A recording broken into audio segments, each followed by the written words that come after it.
The signal came from deep space, faint but unmistakable. For the first time in human history, Earth confirmed the existence of intelligent alien life.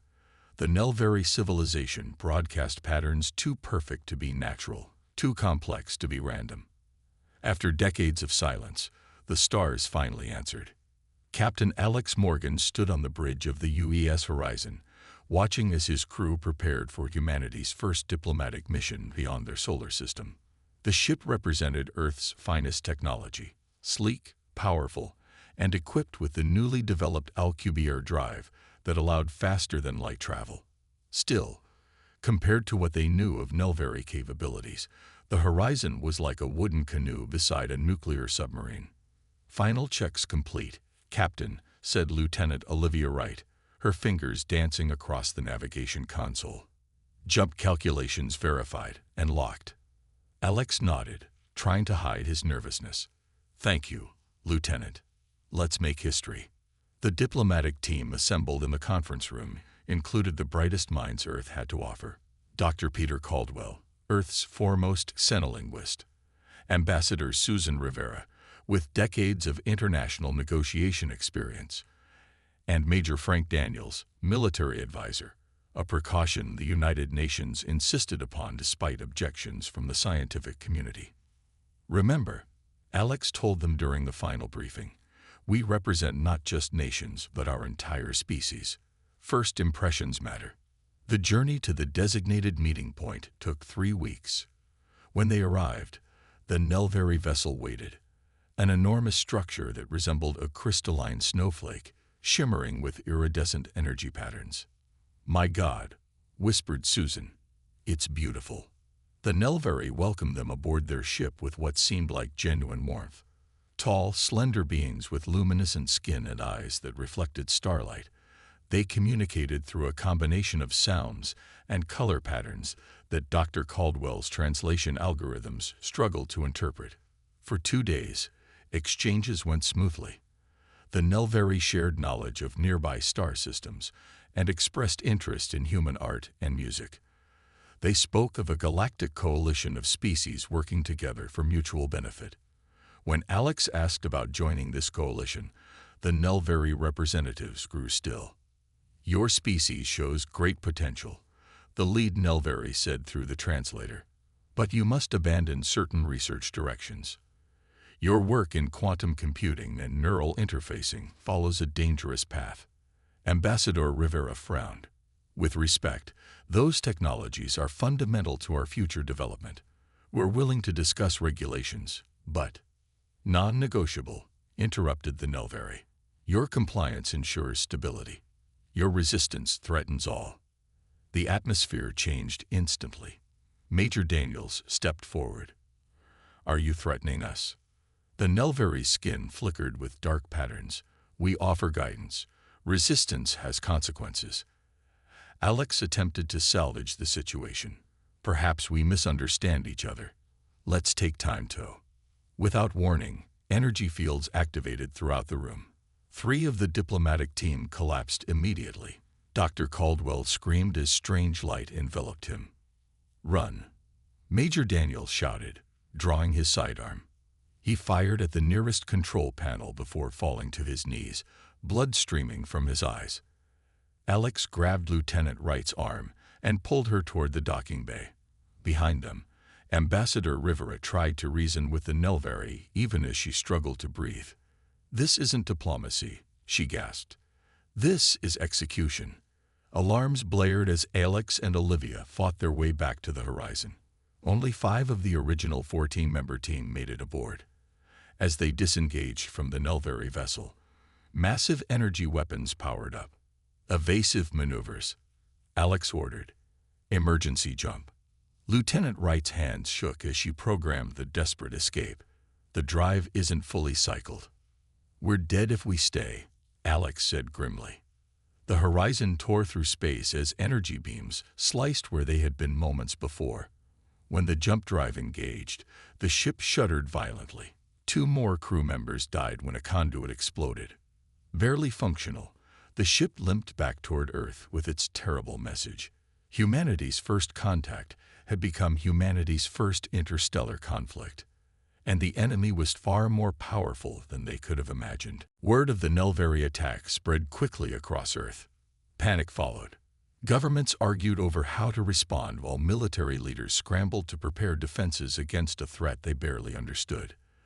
The UES Horizon's damaged data cores contained the only reliable information about their new enemy. They outnumber us, they outgun us, and they clearly don't respect diplomatic protocols. Admiral John Martinez told the emergency United Nations Security Council. His weathered face showed the strain of sleepless nights since the Horizon limped home. But we have one advantage. They underestimate us. Admiral Martinez converted an abandoned lunar mining facility into Earth's first deep space military command center. From this hidden bunker, he coordinated the largest military buildup in human history. We need to understand what we're fighting, he told his senior staff. Lieutenant Wright, you had the most direct contact with the Nelvari. What did you observe? Olivia Wright, still haunted by memories of her fallen comrades, stood before the holographic display. They rely on technological superiority and psychological intimidation. The Nelvari mentioned a coalition, but their behavior suggested it's more of an empire. They seemed genuinely surprised when Major Daniels fought back. Scientists worked around the clock analyzing the data from first contact. Kate Foster, a neurobiologist specializing in human brain patterns, made the first breakthrough 3 weeks after the attack.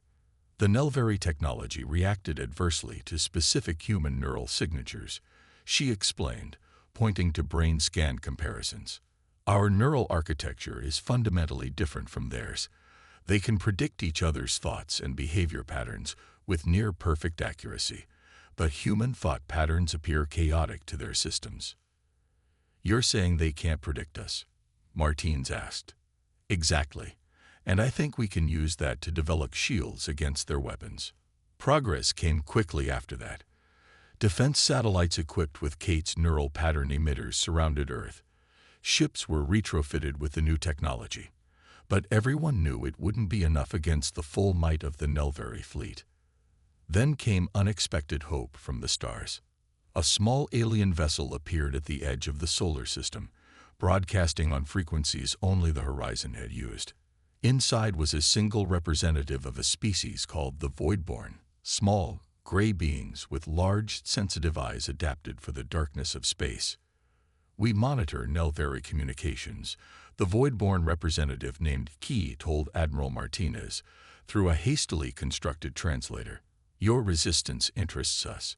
No species has survived first contact refusal in 300 cycles. We're not planning just to survive, Martins replied. We intend to remain free. Key's large eyes blinked slowly. There are others like us, subjugated species who provide resources to the Nelvari coalition. Many would join you if you could demonstrate real resistance. How many others? 27 species across 42 star systems, all waiting, all watching. With this new information, Earth's strategy shifted. They needed not just to defend themselves, but to show the galaxy that resistance was possible. A secret base was established on a moon called Sanctuary, in a distant star system identified by the Voidborn as strategically valuable. Captain Alex Morgan, still carrying the weight of the failed first contact, volunteered to command the base. We know their methods now, he told the newly formed Human Defense Council. They isolate, intimidate, and then assimilate, but they've never encountered humans before. As Earth prepared for war, more Voidborn ships arrived secretly with representatives from other subjugated species.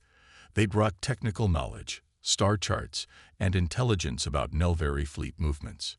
For the first time, humanity understood the true scale of the conflict ahead. The Nelvari controlled thousands of worlds, millions of ships, and countless resources. Earth stood alone except for these few secret allies who couldn't openly support them. But something was forming in the darkness between stars, something the Nelvari never expected. A coalition of the oppressed, with humanity at its heart. The first Nelvari attack came 6 months after first contact. Their ships emerged from faster-than-light travel near Mars, a fleet so vast it blotted out the stars. Earth's orbital defenses engaged immediately, but conventional weapons barely affected the Nelvari vessels. Traditional warfare isn't working, Commander Eric Davis observed grimly as they watched another Earth ship disappear in a flash of light. Tall and lean with his strategic mind honed through years of special operations, Davis had been summoned to Sanctuary Base by Admiral Martinez. "We need to stop fighting like humans and start fighting like humans." Admiral Martinez raised an eyebrow. "Explain." "Throughout our history, whenever humans faced superior forces, we didn't win by matching their strength. We won through unpredictability, adaptation, and sheer stubborn refusal to surrender." Davis pointed to the battle simulations. "The Nelvari fight with perfect coordination because they can predict each other's moves. They expect us to do the same. So we become unpredictable." Martinez nodded slowly. The strategy took shape quickly. Dr. Samantha Collins, a brilliant AI specialist, developed a battle coordination system unlike anything humans had used before. Rather than enforcing strict protocols, her system encouraged controlled chaos within strategic parameters. "I call it Entropy Engine," she explained to the War Council. "It intentionally introduces random variables into our battle plans while maintaining overall objectives. The more the Nelvari try to predict our movements, the more the system will scramble them." Earth forces began training in guerrilla tactics applied to space warfare. Ships would attack from unexpected vectors, then disappear before Nelvari could respond. Small squadrons would strike supply lines rather than engaging capital ships directly. Civilian vessels were converted into troop carriers disguised as mining ships. "They expect us to defend Earth directly," Davis told his pilots. "Instead, we'll make them defend everything." Lieutenant Greg Nelson led the first major implementation of the new strategy at a Nelvari mining outpost in the Rigel system. His squadron of 10 small fighters approached disguised as merchant vessels. "Remember, maximum unpredictability," he told his pilots. "No standard formations, no predictable attack runs. The Nelvari defenses, designed to counter conventional military assaults, couldn't target the erratically moving Earth vessels." Within 20 minutes, the mining operation was crippled, and Nelson's squadron vanished before reinforcements arrived. Similar victories followed. Earth forces struck and retreated, never engaging in the direct conflicts the Nelvari expected. Human ships deliberately acted against optimal battle tactics, sometimes even appearing to make mistakes only to turn them into advantages. The Entropy Engine evolved with each encounter, learning from Nelvari responses and becoming even less predictable. Dr. Collins worked continuously to refine it, using data from every engagement. "They're trying to adapt," she told Commander Davis after analyzing captured Nelvari communications. "But their entire civilization is built on predictability. The concept of intentional chaos is literally foreign to their thinking." 3 months into the campaign, Admiral Martinez received news he'd been waiting for. A small void-borne ship arrived at Sanctuary with representatives from 5 previously silent species. "We have watched your resistance," said the lead representative, a crystalline being called Shar. "No one has frustrated the Nelvari for so long. Others wish to join your coalition now." The turning point came during the Battle of Procyon. A Nelvari battle group cornered a human fleet commanded by Captain Laura Bennett. Outnumbered and outgunned, Bennett's forces should have been destroyed easily. Instead, they scattered in seemingly random directions, regrouped in impossible patterns, and attacked from multiple vectors simultaneously. What appeared to be a desperate last stand became a decisive victory when the confused Nelvari ships began firing on each other, trying to hit the unpredictable human vessels. When the battle ended, 3 Nelvari dreadnoughts had been destroyed, and Captain Bennett's fleet disappeared into the darkness of space, leaving behind a message broadcast on all frequencies. "We are humanity. We don't fight like you. We don't think like you. And we will never surrender." For the first time in living memory, the Nelvari retreat was not orderly or coordinated. It was chaotic, almost human in its desperation. Intelligence officer Natalie Parker had spent months decoding captured Nelvari data crystals. Most contained routine information, supply manifests, patrol schedules, tactical assessments. But the crystal she examined now was different. Its encryption was far more complex, suggesting information of much higher value. "I need more processing power," she told Admiral Martinez during their weekly briefing. Dark circles under her eyes revealed sleepless nights spent on the project. "There's something buried in these files that the Nelvari really didn't want anyone to see." Martinez authorized the use of Earth's most powerful quantum computers. 3 days later, Natalie burst into his office unannounced. "You need to see this now," she said, her voice shaking. She connected her data pad to the room's holographic projector. Ancient symbols and images filled the air around them. "What am I looking at?" Martinez asked. "Nelvari historical records, specifically records about us, about humans." Natalie highlighted specific sections. "According to this, humans didn't evolve solely on Earth. We were once spread across multiple star systems." "That's impossible. We've barely left our solar system." "Not now," she corrected. "Before. Apparently, over 50,000 years ago, humans were a major galactic power. And the Nelvari were terrified of us." The revelation spread like wildfire through Earth's leadership. Professor Daniel Wright, a xenorchaeologist who had been studying alien artifacts since before first contact, was called to Sanctuary Base to examine the translated records. "These match symbols we found in ancient sites on Earth," he confirmed, comparing the Nelvari records with his own research. "We always assumed they were simply prehistoric human attempts to describe astronomical events. But they're much more. They're fragments of our lost history." According to the Nelvari records, ancient humans possessed abilities beyond current human capabilities: enhanced strength, accelerated healing, and most concerning to the Nelvari, unpredictable psionic potential. Unlike other species whose abilities developed along predictable paths, human capabilities were chaotic, impossible to counter systematically. The Nelvari rose to power after humanity mysteriously declined, Professor Wright explained to the assembled Human Defense Council. They'd spent millennia developing their orderly, predictable coalition. When they detected our reemergence as a spacefaring species, they didn't see new allies. They saw the return of their ancient nightmare. Admiral Martinez frowned. "Are you saying they attacked us because of what we might become, not what we are now?" "Precisely," Wright nodded. "And there's more. These records suggest our current physical and mental limitations aren't natural. Something happened to humanity, something that suppressed our full potential." Dr. Kate Foster, who had been quietly analyzing the biological data, stood up. "The Nelvari records include genetic comparisons between ancient and modern humans. There are sequences present in the ancient samples that lie dormant in our current DNA, switched off somehow." "Can they be reactivated?" someone asked. The room fell silent as the implications settled over everyone. "Theoretically, yes," Kate replied carefully. "But we don't know what exactly would happen. We could unlock abilities that help us survive this war, or we could unleash something we can't control."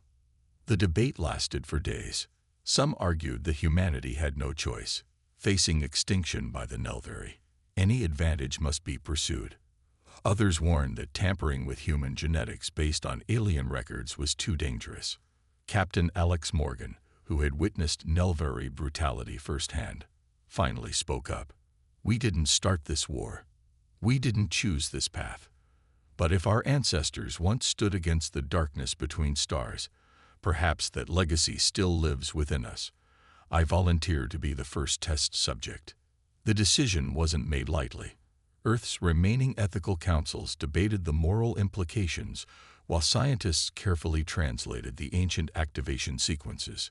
Finally, in a secure laboratory on Sanctuary Base, Dr. Foster administered the treatment to 12 volunteers, including Captain Morgan.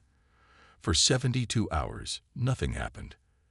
Then Morgan woke from a fitful sleep, his eyes glowing slightly in the darkened room, his mind filled with possibilities that hadn't existed before. "I remembered," he whispered, though he couldn't explain exactly what he remembered. "I understand now why they fear us." The awakening had begun. The Nelvari Supreme Command gathered on their flagship, the Eternal Dominance. Reports from across the galaxy troubled them deeply. Human resistance had lasted far longer than any models predicted. Worse, their unorthodox tactics were inspiring rebellion among previously docile servant species. "The situation requires decisive action," declared High Commander Varric, his luminescent skin flashing with patterns of determination. "We will crush this human infestation with overwhelming force." The largest armada in Nelvari history assembled. Over 3,000 vessels ranging from nimble fighters to massive dreadnoughts. Their target, Earth's solar system. Their mission, complete eradication of humanity. Earth's early warning systems detected the approaching fleet when it was still 2 weeks away. "They're coming in force," Admiral Martinez informed Earth's unified command. "More ships than we've ever faced. This is their endgame." Humanity prepared for what might be its final stand. Civilian populations were evacuated to underground shelters. Every functional ship was armed and deployed. Among them were the 12 volunteers from Dr. Foster's program, now numbering over 200 as more had undergone the awakening process. Lieutenant Ryan Cooper led a squadron of these enhanced soldiers. His body showed no outward changes, but his mind operated with heightened awareness, and his reflexes had become almost precognitive. Still, facing the vast Nelvari fleet, even he felt the cold grip of fear. "We are outnumbered 10-1, he told his squad as they prepared their ships. "But remember, they think in straight lines. We think around corners." The battle began at the edge of the solar system. Human vessels, following the entropy engine's unpredictable patterns, engaged the front line of the Nelvari fleet. Enhanced pilots like Cooper performed maneuvers that should have been impossible, their ships dancing through enemy fire. For 3 days, the battle raged across the outer planets. Human forces struck, retreated, and struck again from unexpected vectors. They used Pluto's orbit for gravitational slingshots, hid in Saturn's rings, and converted Jupiter's moons into makeshift fortresses. Despite their valiant efforts, humanity was gradually pushed back toward Earth. Ships were lost. Good people died. The Nelvari advance continued relentlessly. "Fall back to Mars," ordered Admiral Martinez as the outer defense line collapsed. His voice remained steady despite the grim situation. "Make them fight for every meter of space." Lieutenant Cooper's squadron was assigned to defend Phobos, the innermost moon of Mars. With only 15 ships remaining from his original 40, he faced a Nelvari attack group of over 200 vessels. "This is where we hold," he told his pilots. "Not one enemy ship passes Phobos." What followed would later be called the Miracle of Phobos. Cooper's squadron, though heavily outnumbered, refused to yield. When their weapons were depleted, they rammed Nelvari ships. When their engines failed, they used the moon's low gravity to launch themselves bodily at enemy vessels. When communication systems went dark, they fought on individually, somehow maintaining their coordinated defense. The Nelvari commander, frustrated by the inexplicable resistance, committed more and more ships to overwhelm the small human force. In doing so, he neglected his flank, exactly as the entropy engine had predicted. Captain Morgan, leading Earth's main counterattack, struck the exposed Nelvari position with devastating effect. Enhanced by the awakening, he coordinated the attack with almost supernatural precision. "The Nelvari expect us to break," Morgan transmitted to all human forces. "They expect us to calculate odds and surrender when defeat seems inevitable. They don't understand that humans don't quit. We don't surrender. We fight harder when victory seems impossible." Something extraordinary happened then. The Nelvari attack faltered as their perfect coordination broke down. Their ships began to move erratically, as if confused by conflicting orders. Later analysis would reveal that the enhanced humans were unconsciously projecting psionic interference into Nelvari communication systems. After 9 days of continuous battle, the unthinkable occurred. The Nelvari fleet began to withdraw.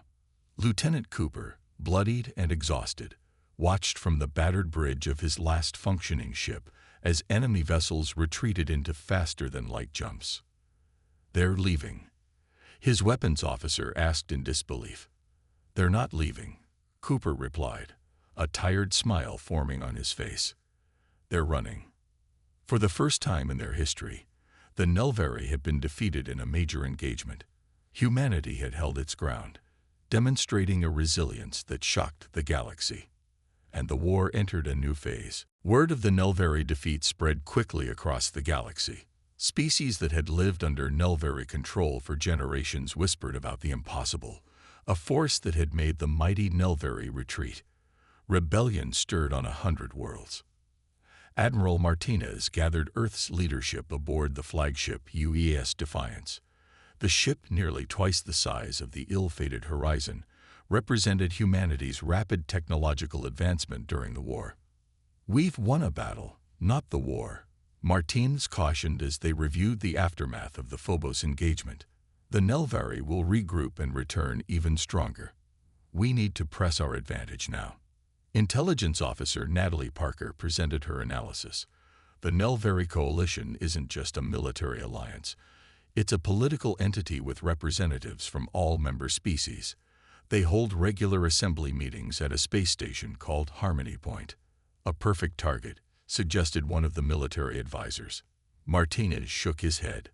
"No, a perfect audience." His plan was bold. Earth would send a diplomatic mission to the heart of Nelvari territory, not to negotiate surrender, but to deliver a message to the entire galaxy. "The Nelvari rose to power by isolating species from each other," Martinez explained. "They ensure no one knows that resistance is possible. We're going to change that." Captain Alex Morgan, now fully adapted to his awakened abilities, volunteered to lead the mission. "I was there when this war began with failed diplomacy. Let me be there when we attempt to end it." The HFY Defiance departed Earth with a small escort fleet. Their journey took them through territory where no human ship had traveled before. Along the way, they were joined by vessels from races secretly allied with humanity. Voidborn scout ships, crystalline shark cruisers, and others who had chosen to stand against their oppressors. When they arrived at Harmony Point, the massive space station was surrounded by Nelvari warships. The assembly was in session, with representatives from over 300 species present. "This is Captain Alex Morgan of Earth," he transmitted on all frequencies. "We come with a message for all species of the galaxy.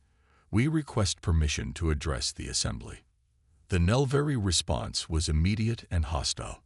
"Return to your system immediately or be destroyed. The assembly does not recognize human authority." Instead of retreating, the Defiance held position just outside weapons range. Morgan activated a special transmission prepared by Dr. Collins and Natalie Parker, a compilation of evidence showing Nelvari atrocities, their unprovoked attack on the Horizon, and most damning, the ancient records revealing the Nelvari's deliberate suppression of other species. "The Nelvari do not lead a coalition." Morgan's voice accompanied the images flooding every communication device in the assembly. "They maintain an empire built on fear and deception. They attacked Earth not because we threatened them, but because they feared what we represent, the possibility of freedom." Inside the assembly hall, representatives watched in stunned silence as the truth of their subjugation was laid bare. The Nelvari delegates frantically tried to shut down the transmission, but the human technology, enhanced by awakened minds, bypassed every attempt. "To the Nelvari, we offer this single warning," Morgan continued. "Humanity will not be conquered. We will not be subjugated. We will not surrender. Every attack strengthens our resolve. Every battle teaches us. We are unrelenting." He paused, then addressed the other species directly. "To all others watching this transmission, you have a choice. Continue living under Nelvari control or stand with us. Humanity doesn't seek to replace one empire with another. We offer partnership. We offer freedom. The Nelvari Supreme Commander ordered an immediate attack on the Defiance. But as the first Nelvari ships moved into attack position, something unprecedented happened. Vessels representing 12 different species moved to form a protective barrier around the human flagship. In the assembly chamber, chaos erupted as centuries of carefully maintained order collapsed. Some representatives pledged immediate support to the human cause. Others demanded answers from the Nelvari. Still others simply watched, weighing their options in this new reality. The Nelvari delegation, seeing their control slipping away, made one desperate move. Assassins hidden among the delegates activated energy weapons, targeting those who spoke out. But they hadn't accounted for the presence of awakened humans among the Earth delegation. Lieutenant Olivia Wright, who had survived the first Nelvari treachery, sensed the attack seconds before it happened. "Down," she shouted, her enhanced reflexes allowing her to push 3 alien representatives to safety as energy beams cut through the air. The New Order. The months following the Harmony Point Declaration transformed the galaxy. The Nelvari coalition fractured as more species broke away to join what became known as the Terran Alliance. What had begun as Earth standing alone against overwhelming odds had evolved into a movement spanning thousands of worlds. The Nelvari retreated to their core systems, abandoning outposts and fortresses they had held for millennia. Their once mighty fleets split as ship captains from subjugated worlds mutinied against their commanders. The empire that had stood for countless generations crumbled in less than a year. They relied too heavily on predictability and control, Dr. Samantha Collins observed during an Alliance strategy meeting. When both were taken from them, their entire system collapsed. But Admiral Martinez knew the war wasn't truly over. The Nelvari are weakened, not defeated. As long as they maintain their military capacity, they remain a threat to galactic peace. The final confrontation became inevitable when Nelvari hardliners seized control of their government, executing moderates who suggested accommodation with the Alliance. They began constructing planet-killing weapons, threatening to destroy any world that opposed them. "We need to end this decisively," Captain Morgan told the Alliance Council. His awakened abilities had continued to develop, allowing him insights that bordered on precognition. Not with the destruction of the Nelvari, but with their transformation. The plan that formed was unlike any military campaign in human history. While conventional forces would engage the remaining Nelvari fleet, a small team of awakened humans would infiltrate the Nelvari homeworld. Their mission, not conquest, but connection. Lieutenant Ryan Cooper led this specialized unit. "The Nelvari fear us because they cannot predict us," he told his team during the final briefing. "We're going to show them that unpredictability doesn't have to mean danger." The battle for the Nelvari homeworld lasted 3 days. Alliance ships engaged the defensive fleet while Cooper's team slipped through the chaos in a stealth vessel. Using their enhanced abilities, they bypassed security systems and reached the central governing chamber, where the Nelvari supreme leaders had gathered. What happened next would be debated by historians for centuries. The awakened humans formed a psionic link with the Nelvari leaders, not to control them, but to share perspective. For the first time, the Nelvari experienced the human way of thinking, feeling the creative chaos that had always terrified them. And humans, in turn, glimpsed the Nelvari desire for order and stability that had driven their conquests. "We don't need to destroy each other to coexist," Cooper told the supreme leaders when the connection ended. "Different doesn't mean incompatible." The peace treaty signed aboard the UES Defiance established a new framework for galactic governance. The Accord, as it became known, recognized the sovereignty of all intelligent species while creating structures for cooperation and mutual defense. "This is not the end of our journey," Admiral Martinez told the Assembly during the signing ceremony. "It's the beginning of a greater one." 1 year after the treaty, the First Galactic Congress convened on a newly constructed space station named Unity. Representatives from over 500 species attended. Former enemies, now cautious allies, working together to build something that had never existed before, a true interstellar community based on respect rather than fear. Lisa Morgan, daughter of Captain Alex Morgan, stood nervously before the Congress as Earth's first official ambassador. At 28, she represented the generation that would grow up in this new reality. "My father's generation fought for survival," she began her address. "Mine will build for prosperity." Humans entered the galactic stage with a warning that we would not be conquered. Today, we offer a promise instead, that we will be worthy partners in this great endeavor. In the decades that followed, humanity continued to explore its awakened potential. But rather than weapons of war, these abilities became tools for healing, exploration, and understanding. Human unpredictability, once feared, became valued for problem-solving across the galaxy. The Nelvari, too, found a new purpose. Their organizational abilities and long-term planning complemented human spontaneity. Former enemies became essential allies in facing the universe's greater challenges. On the 100th anniversary of First Contact, a memorial was unveiled in orbit around Earth. It depicted the UES horizon alongside a Nelvari vessel, with a simple inscription that summarized humanity's journey among the stars. Beyond the Accord. 500 years after the signing of the Accord, the galaxy had transformed beyond recognition. What began as humanity's desperate stand against annihilation had evolved into an age of unprecedented cooperation and discovery. Jake Miller stood at the observation deck of the Explorer-class vessel Boundless Journey. At 19, he was the youngest human ever selected for the Galactic Survey Corps, a prestigious organization dedicated to mapping unexplored regions of space. The stars stretched before him, countless and inviting. "First jump in 10 minutes, announced the ship's eye. The crew, a mix of 17 different species, continued their preparations with practiced efficiency. Jake's gaze drifted to his hands. Like most humans born after the Great Awakening, his abilities had manifested during puberty. Nothing dramatic, just enhanced spatial awareness and unusual empathic sensitivity.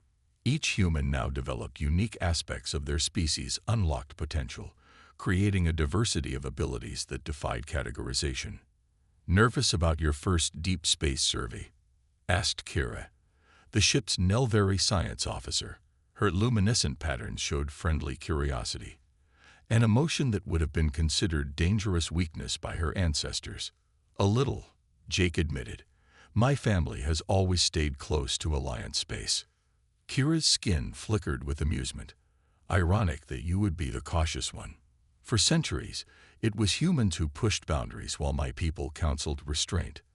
The relationship between humans and Nelvari had evolved into something remarkable. Ancient enemies had become essential partners. Nelvari precision complemented human intuition. Nelvari long-term planning balanced human spontaneity. Together, they formed the backbone of a galactic civilization that embraced both order and chaos as necessary components of progress. The Boundless Journey's mission represented this partnership perfectly. They were traveling beyond the galaxy's outer rim to investigate unusual energy readings, a journey that would have been impossible without both Nelvari navigation technology and human adaptability. 2 minutes to jump, the AI announced. Captain Sarah Chen entered the observation deck. Descended from one of the original awakened humans, she carried herself with quiet confidence. Her unique ability, seeing energy patterns invisible to others, had made her the perfect choice to lead this expedition. "Are we ready to make history, Ensign Miller?" she asked Jake with a smile. "Yes, Captain," he replied, straightening. "Though I'm still not sure why I was selected." "Because you have something we need for this mission," she said simply. "Something rare even among humans." Before Jake could ask what she meant, the ship entered its jump sequence. Space folded around them, stars blurring into streaks of light as they traveled distances that once seemed impossible. When they emerged, the view took Jake's breath away. Before them floated what appeared to be a massive structure, an intricate lattice of energy and matter stretching across thousands of kilometers. "What is it?" someone whispered. Captain Chen turned to Jake. "This is why you're here. What do you sense? Jake closed his eyes, extending his empathic awareness. He expected emptiness. Space was vast, and usually empty of sentient thought. Instead, he gasped as his mind touched something ancient and aware. "It's alive," he said, eyes snapping open. "And it's been waiting for us. For all of us." The structure began to pulse with light, responding to their presence. Data flooded the ship's systems, information about civilizations that had existed and vanished millions of years before either humans or Nelvari had achieved spaceflight. "It's some kind of repository," Kira said, analyzing the incoming data. "A library of lost knowledge." Captain Chen nodded. "And it responds to empathic contact. That's why the old reports mentioned it activating only when certain ships approached. The discovery would change everything. The repository contained technological insights, philosophical concepts, and scientific principles beyond anything the Alliance had developed. But more importantly, it contained proof that cooperation between different types of minds, ordered and chaotic, logical and intuitive, had always been the key to advancement. As Jake established a stronger empathic connection with the ancient construct, he understood why humanity's journey among the stars had been necessary. The Nelvari pursuit of perfect order and the human embrace of creative chaos weren't opposing forces. They were complementary aspects of the same cosmic pattern. "We needed each other," Jake said quietly. "Not just humans and Nelvari, but all species. Different perspectives, seeing the same universe."